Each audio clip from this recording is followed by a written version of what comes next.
Salut Jeune Pousse, c'est Tom le jardinier. Avec cette fin d'hiver assez ensoleillée, j'ai déjà envie de me mettre au jardinage. Cette semaine, on va planter des rosiers à racines nues en pot pour notre balcon ou notre terrasse. Tout d'abord, j'ai choisi une variété avec des fleurs en groupe, avec d'assez grandes fleurs. Ici, c'est la variété White Perfumella, donc elle est assez blanche, parfumée et elle embaumera mon balcon pour toute la belle saison. Ensuite, tu peux remplir 6 à 7 cm ton pot, soit de billes d'argile par exemple ou de galets. Je vais utiliser donc ce Sagex pour faire mon drainage. Il aura l'avantage de bien drainer mon pot tout en étant assez léger pour pouvoir manutentionner mon pot.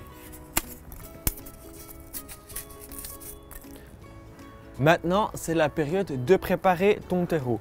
Donc ici, j'ai un fond de compost bien riche. J'ai mis quelques billes d'argile dedans, toujours pour drainer et un petit peu lester mon pot, que j'ai mélangé avec 50% de compost. Donc ça fait quelque chose d'assez riche pour mon rosier. Maintenant, je peux remplir jusqu'à à peu près la moitié du pot.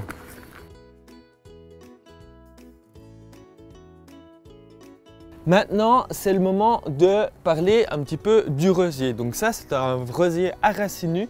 Il est vendu comme ça dans le commerce. La première chose à faire avant de le planter, c'est de vérifier qu'il n'y ait pas de la cire au bout des branches.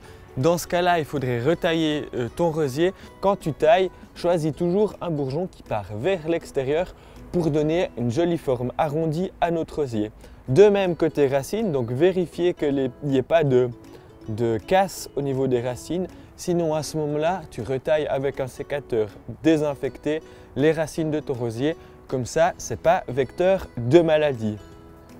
Tu peux aussi trouver des rosiers comme ça en pot.